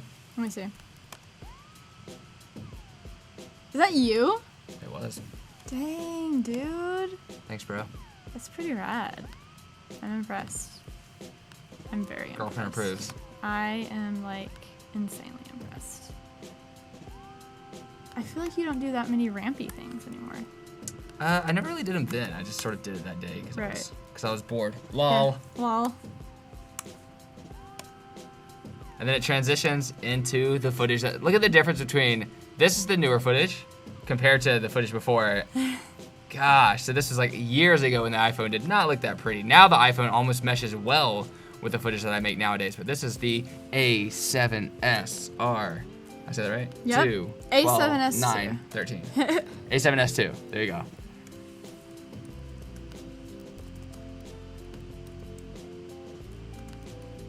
Transition is insane going from the new to the old, but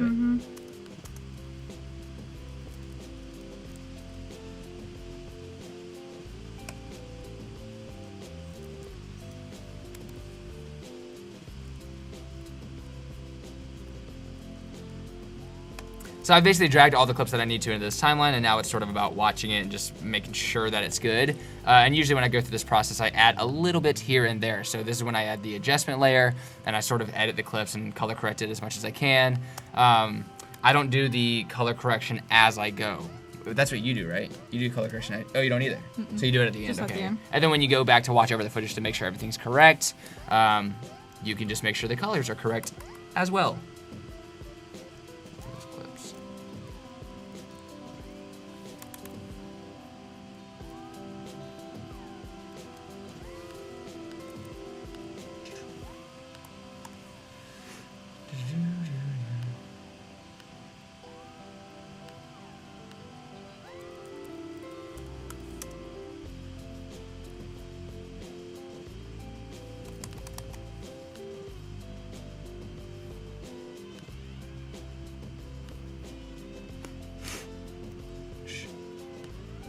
Stop sniffling.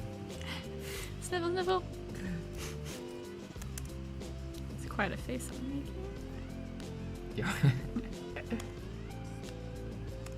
Man, this footage is super blown out.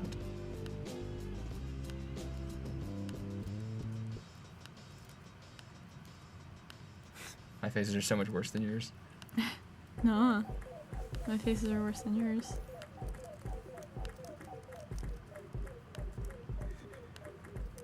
Totally messed. This is when like the footage is all messed up.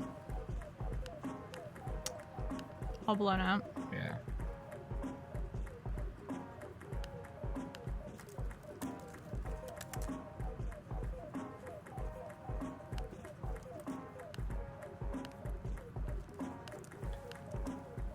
I will say this, if the footage is a little darker, it's a little easier to adjust than if it's brighter. If it's blown out and everything's super white, it's pretty much not fixable. Like when you had that, when we did sort of like an interview type thing together, and her skin was super blown out because mine's super dark.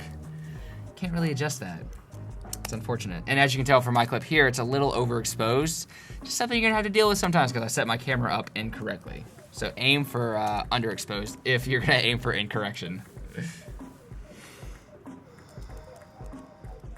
Know what I'm saying?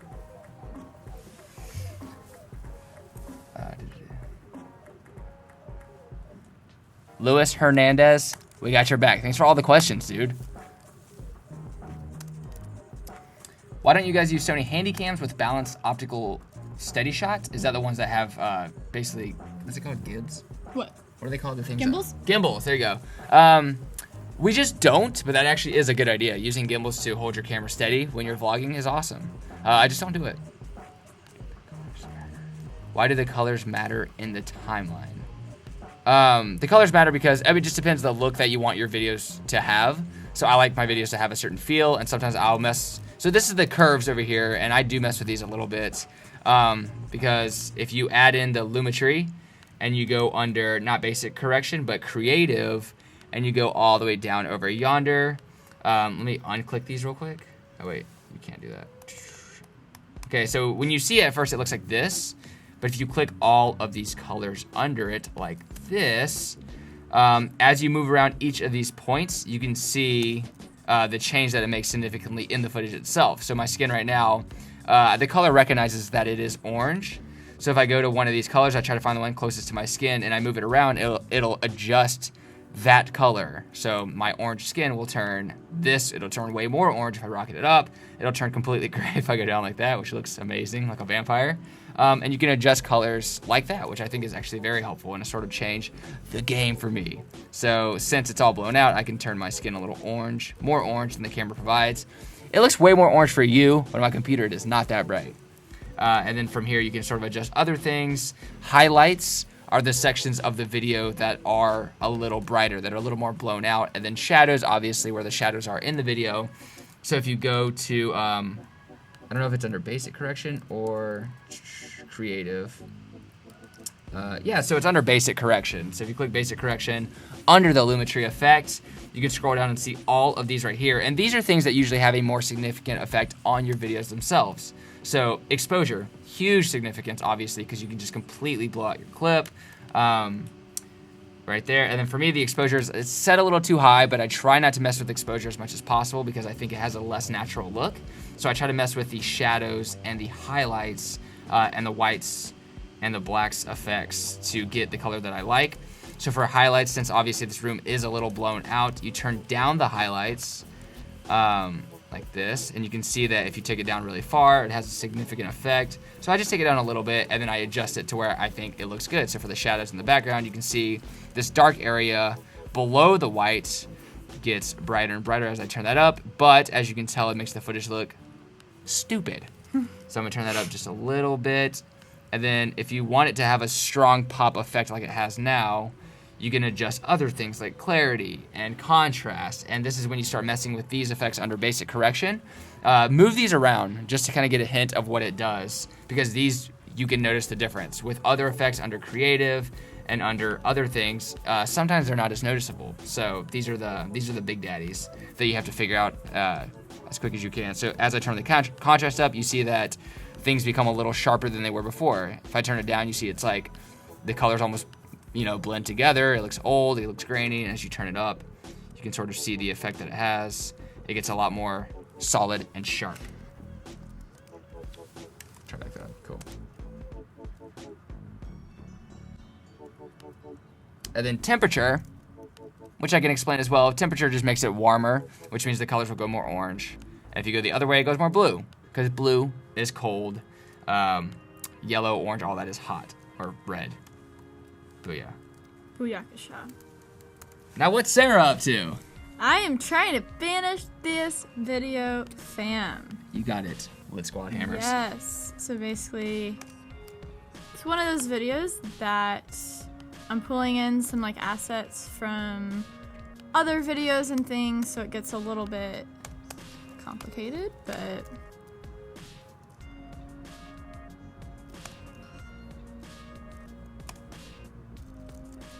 Look how crazy that footage looks on the... do it. Look how crazy that footage looks. Dang. It's not like that over Dang, here. dang, dang.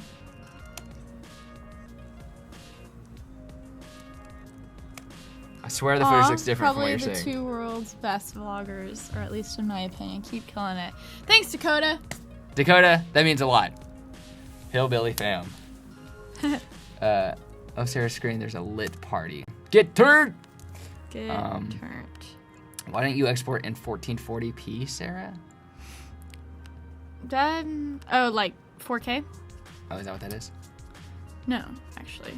I don't know. Do you find that the colors change when you upload videos to YouTube? And so how do you manage that? I actually don't notice that. I think my colors tend to be almost exactly how they are in my timeline. Right. When I export. You just have to export correctly, which there are so many settings that is a little confusing, but for us YouTubers, the easiest way for us to export is literally just to go to File, Export. Wait, gotta click on the timeline, but not on a clip itself. So click anywhere on the timeline like here, in the black area, File, Export, Media, and right here is where you do all the settings and you change everything accordingly. And I know it's a little overwhelming to look at, so you know what I do? I just don't look at it. I type in, or under Format, or under Preset, I just scroll all the way down to YouTube 1080 HD, and I let Premiere do the rest, because YouTube changes the format of the video. They change it up to fit YouTube, so why not already have it exactly how YouTube has it, which is what YouTube effect is. And then right here, so literally all I deal with is the preset. I change the output name to whatever I want. In this case, I want it to be Peter Pablo Picked Peppers. obviously. And then I just scroll down to export. That's literally all I do for that. And seems to do just fine. But to figure out details of that, you can look at more tutorials. It's just, it's overwhelming.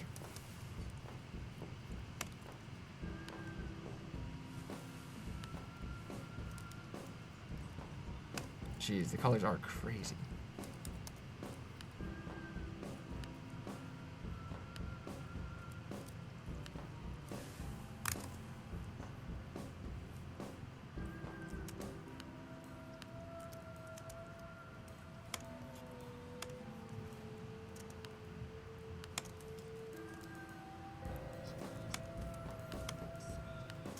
Good thing you can't hear the audio. I'm literally talking about poop. Well, I just said it, so never mind. It doesn't matter.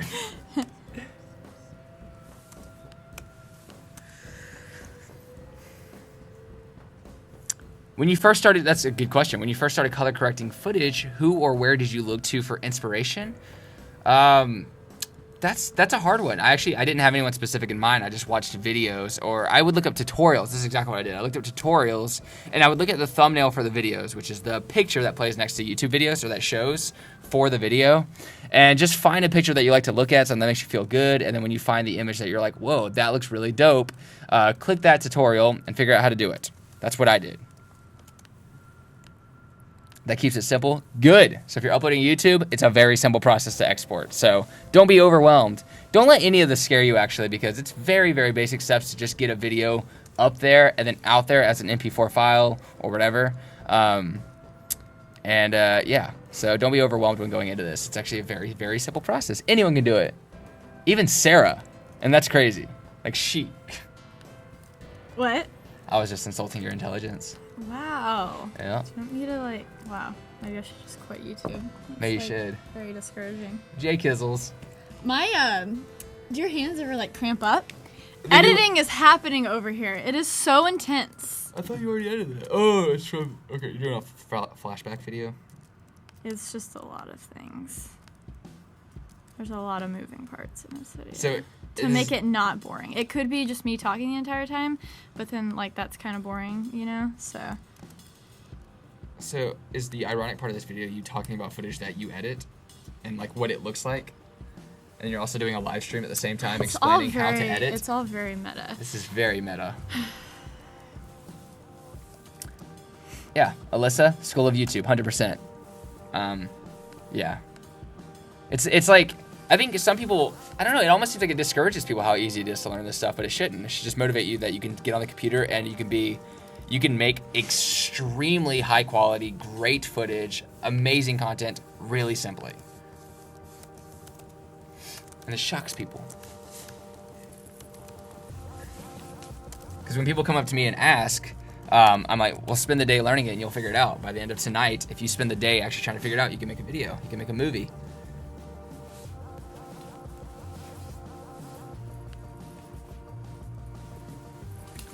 Showing off my guns. Whoa. Yeah. Whoa. Look at these forearms. Put those away. I don't want this to end high key. Well, thanks, dog. Trying to get this video. Lexi, I'm not sure who you're talking to, but we both appreciate it. Sarah definitely appreciates it. What do I appreciate? Says you're an inspiration, but it's Aw. kind of awkward because we don't know which one, but we're both thankful. Either way. We don't use After Effects. I mentioned that earlier as well. There you go. Look at that. This is Clark. He says, I have to say, just starting using Premiere over the past few days and the progress I've made is insane. I just had to sit down and start doing. You're right, That's right. huge. Right. Professor Hill and Professor Peachy. Just call us Professor Heechy. Aw, because Hill and Peachy, right? Is that where is that? That is correct. I'm tired. I'm sleepy. What's a key tip to remember when editing? Oh my gosh. There's a lot of little bits of things that become second nature. I don't really try to think of something specific, tell a good story. I don't know. I think more about the actual story itself than the editing process. That sort of becomes second nature. I want to give you something though. It's a good tip. What? An editing tip that you think about while editing. Just one tip. The Q and W, I think, is the thing that changed my life. Right. Like, you started from the bottom, then you hit the And Q and now W, I'm and now you're at here. the top. That's basically how it went. That's a very specific to Premiere thing, but yeah, what is Q and W? What is that here? Actually, really quick, this is a question that I had that somebody else Yeah. just asked. What's the 3333 or 4444 that you keep Oh, hitting? okay, yes. Thank you, John. Oh, John, that was my question. Go to endpoint. Same name. Go to endpoint is. Okay, so I change normally to zoom in and zoom out of your timeline. It is minus and plus, but all of my shortcuts are on the left side, so now minus and plus to me are 3 and 4. So that goes back to my shortcuts. I'm telling you guys, shortcuts will change your life. Peachy shortcuts will change your life. So. That's already a shortcut in itself, the minus and plus, but you just Yeah. went extra hamburger. So YouTube search Peachy shortcuts. You might find it. Sara Dietschy Premiere shortcuts. Yeah. Then subscribe to my channel while you're at it.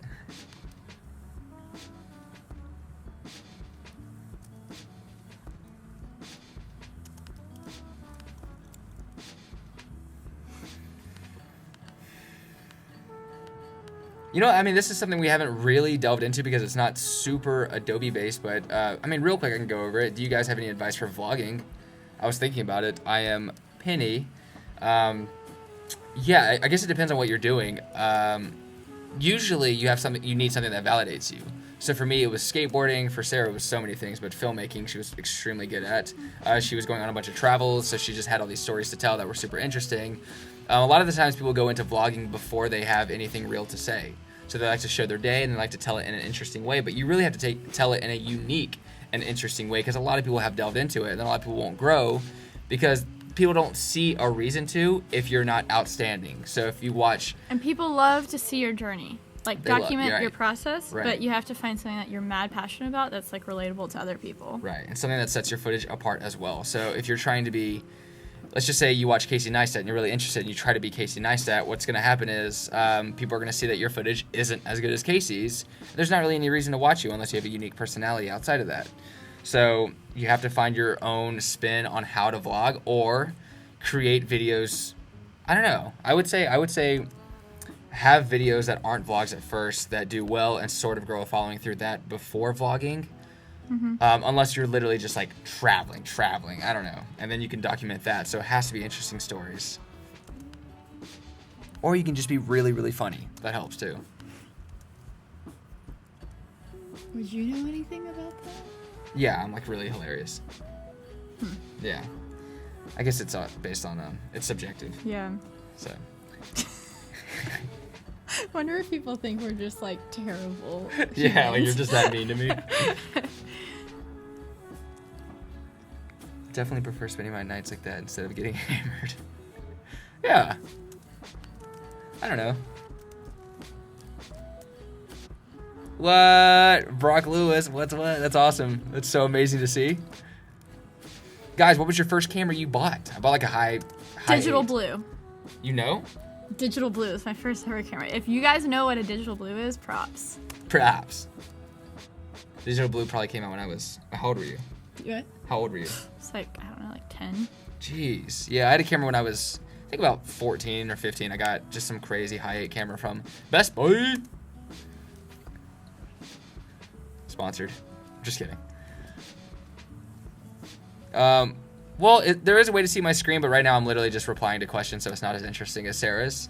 So my screen looks just like Sarah's, except nothing's happening on it. So, do you ever feel like your day isn't interesting enough to vlog, and what do you do when that happens?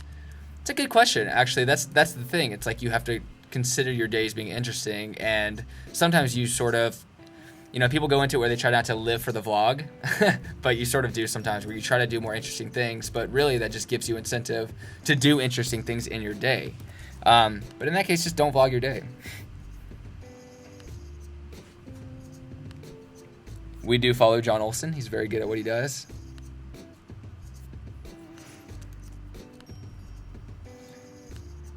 The GoPro quality videos aren't that great. Do you have the newest GoPro? Because I feel like for Gabe, he's talking about vlogging with GoPro. I actually think with the newer GoPros, it can look really, really good. And I think, especially in post, when you color correct it and adjust it accordingly, it can look really, really crisp. I've seen some amazing content. And I like the simplicity of a GoPro. I just haven't delved into it.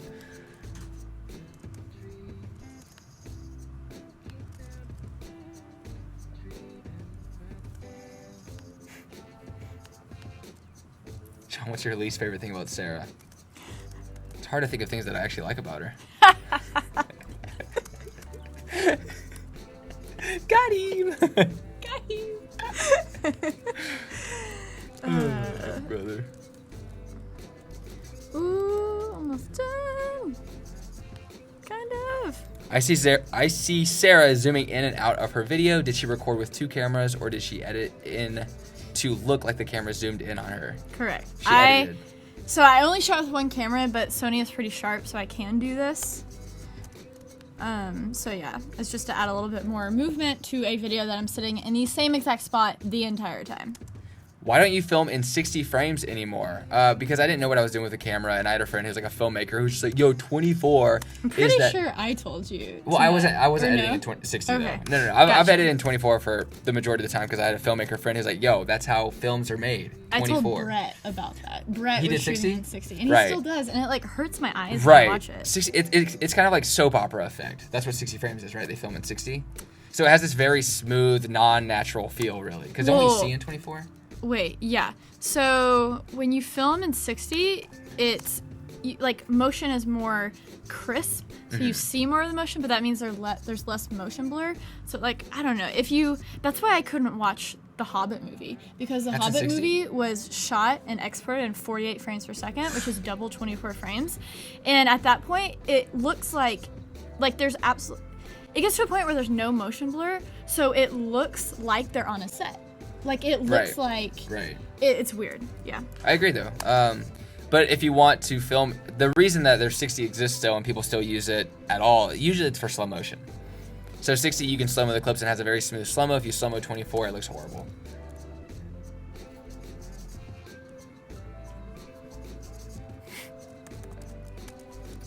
Do you color grade all your footage, John? Yes, I do now. I started color grading as soon as I got the new Sony RX 9 million. Yeah, so the skating, your skating videos look better at 60. Yeah, so a lot of times skating will be filmed in 60. I can see that. Like, Right. the reason why they want that. So with action, I could see that. I still prefer the 24, truthfully, and that could just be personal preference.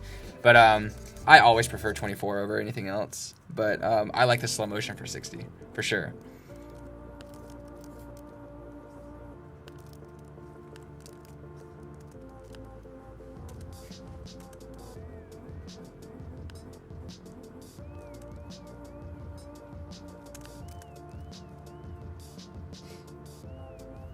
I am Penny. Thank you for the nice compliment. That means a lot. I'm so glad that you're out there riding a skateboard. That's cool. Whoa.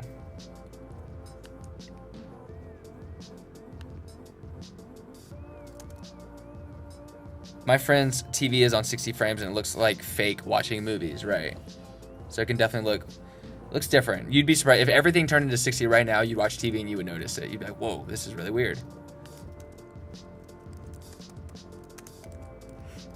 John, when you're skating and you transition into your talking, do you switch back and forth from 24 to 60? Usually I don't. I mean, a good example is I use 120 and 24. 24 mainly for everything. 120 if I'm going to slow-mo it, just because I'm really excited about the slow motion effects that these new Sony cameras have. And yeah, I do transition. So it'll be the actual timeline itself is 24 frames or 23 point whatever. Mm-hmm. That's the timeline. So that it works really well with 24, and then when I have a clip like 120, actually it's still the same size. What are you saying? 120, it's still the same size. Yeah, it still records in 1080. Yeah, it still records in 1080. So 1080 is when if you have to. But it has to crop into the sensor, so it's no longer like technically a full frame. So it turns into like an APS-C like thing, so it crops in 1.3 times. So your footage is going to be a little bit more zoom. That's kind of, I realize how complicated that sounded. I don't know anything about that actually. But yeah, so all you need to know is your 16 millimeter lens will turn into like a 16 times 1.6. So it just crops in a little bit. But yeah. Yeah, I don't. There you go. Probably isn't useful at all, but But Yeah. Well, technicalities. Yeah. If you figure out that you need that information later on, YouTube it. How annoying do songs get after editing for video for a few hours? They can get really annoying depending on how much time you put into it. Yes, if I seriously have to hear the same beat over and over and over, I will cry.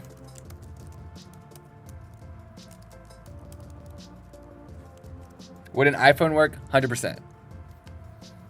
The iPhone footage works the same way in Adobe Premiere as well. Edits the same way, everything about it is the same. So it's just like editing all the clips that you see Sarah editing now. Same thing. Who dabs better? I do.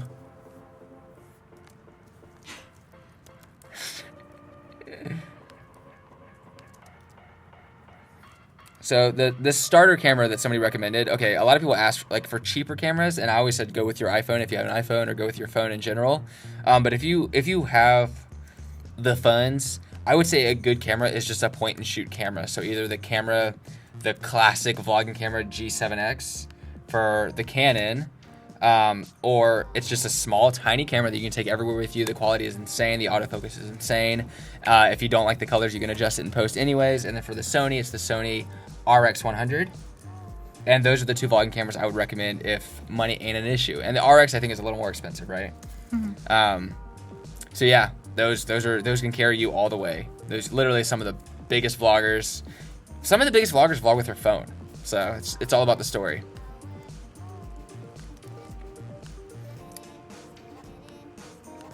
You're killing these questions. You're crushing Well, you it. gotta upload your video. I know. At 5, Thank so you. You were like I got your very back, dog. considerate. Thank you. I got your back, cat. Thanks, bro.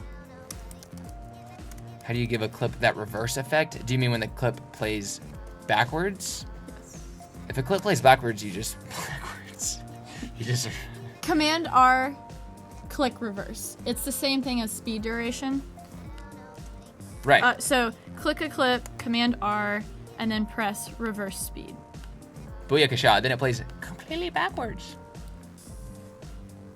What camera was that again? RX100 for the Sony, G7X for the Canon.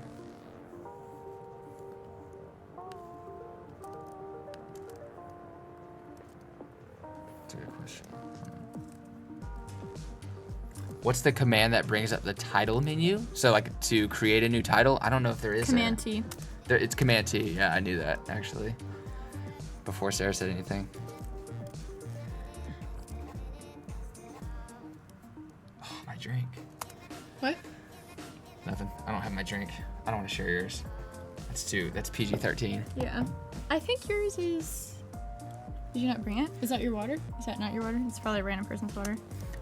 Can you be really too old for vlogging? I don't think so, but how do you guys think about it? The older I get, the more... Oh, do you hear that? Oh, the older I get... Yeah. Oh, thank you so much.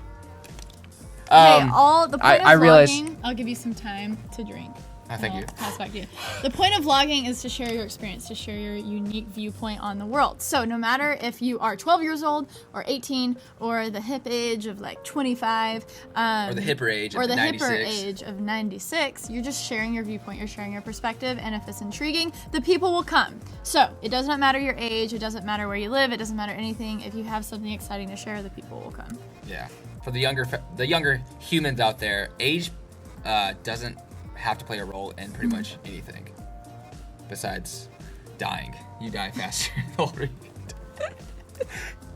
Well, All right. tune in tomorrow for a We'll just talk about death all day. Yeah. How do you ramp into slow motion? I actually don't know how to do that on Adobe Premiere. We were talking about that earlier. I used to do that in After Effects, but that's something I need to learn.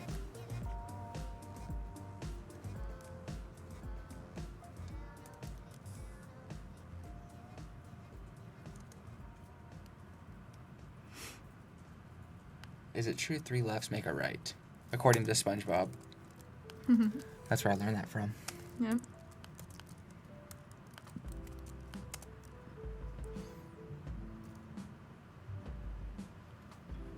I got your back, Mr. Curious.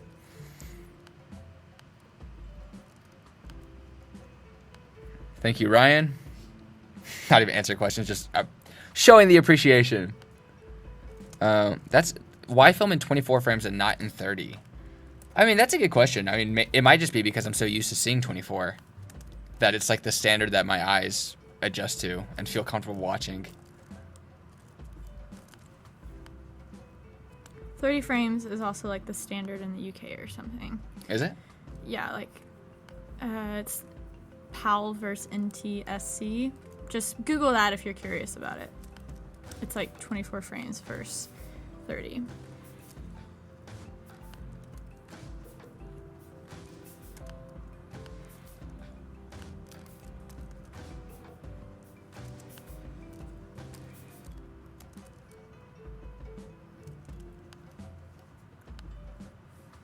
Maybe Sarah is sending us a secret message with all these commands. You've been doing I hope Morse you're code, recording everything. Morse code the whole time. Help me. I do post my videos 2 days later.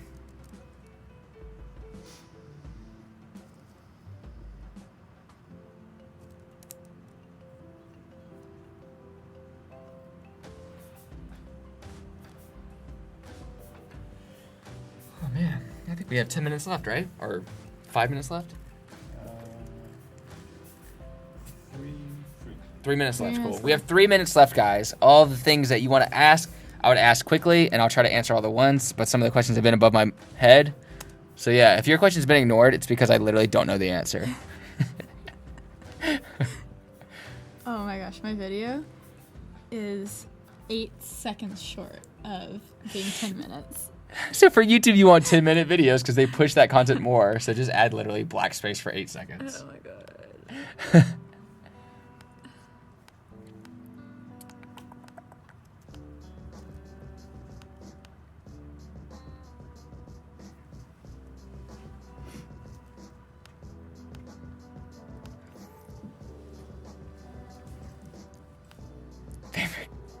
Favorite color, John? What's your favorite color? Silver. What? That's Whose kinda weird, favorite right? color is silver? Or like one of the new agey blues, like the brighter blues, or teal, or New orange, agey or blues? yellow, Who even or purple, are you? or Oh, I like the new agey blues. yeah, you wouldn't understand about the blues that I like. Pinkies up. Pinkies up. I almost flicked off the camera. Somebody said something about vlog structure. I talked about that earlier in this video about the vlog structure of how we go about how we structure the vlogs. How many times can I say structure of vlogs? So yeah, look earlier in this video when we talk all about that and how we go about the day when we vlog. Why are some point and shoots more expensive than DSLRs? That's actually the answer I didn't know. Why? What's the question? Why are some point and shoots more expensive than DSLRs? That's a great question. Because so Sony RX100, it offers a lot of quality in a small form factor. And so when you can do something like epic, like record 400 frames per second, with a mirrorless camera, that is just insane because of the small form factor. So that's why that's $1,000 versus a $600 Canon DSLR because it's bigger, it's bulky. You have the option of separate lenses, but then you can't do those epic features and that. So it's all about, yeah, a lot of things. So, fun fact, I actually did finish this video. I have to add in one clip. So, this is kind of what, I still have to like add a little bit of color correction, but the video that's going up in the next hour, this is kind of what the timeline looks like. Boom, look at that, very pretty. Yeah, let me do this real quick. My favorite cheese is pepper jack, although I don't eat cheese very often anymore, so I eat vegan cheese. Not that I'm vegan, I just yeah. Vegan lifestyle. There you go. But yeah, this is, let's give a final, this is kind of, look at this beautiful timeline of Sara Dietschy's. This is what's going up tonight. And it's not even like, still gotta color it and stuff. But yeah, that's what, I basically just did the majority of that while sitting down. But yeah, that's why I talk so much, so. Good. To give Sara some breathing room. Let's just give John some love for all of that talking and I need love. Yeah. Yeah, that's cool. That was the most awkward way to end one of these live streams. Okay, cool. So I guess we're gonna end it in a second. Should we say salutations? That's a SpongeBob reference too. Salutations? Didn't they say salutations? I don't know. I wasn't referencing SpongeBob because I'm an adult. Just kidding. I love SpongeBob. There's all these conspiracy theories that I'm a part of the Illuminati with all of these shortcuts I've been. You literally are. The keycaster that I'm using. But you talk about the Illuminati to me all the time. How much fun you have with them. Yeah. That's another. We should put that out there. Illuminati. Okay. Okay. I didn't answer. Tomorrow I will 100% go through the skate vlog. The glitch effect type thing you were talking about. Yeah, she'll talk about that tomorrow, 100%. Should we just close out? Should we say bye to everyone? Everyone, thank you so much for tuning in. It was so much fun talking and going through the motions of Adobe Premiere. And we will be here tomorrow for another video. Thanks for tuning in, guys. It's been real. It's been great. Love you so much. Progress daily. Keep killing it.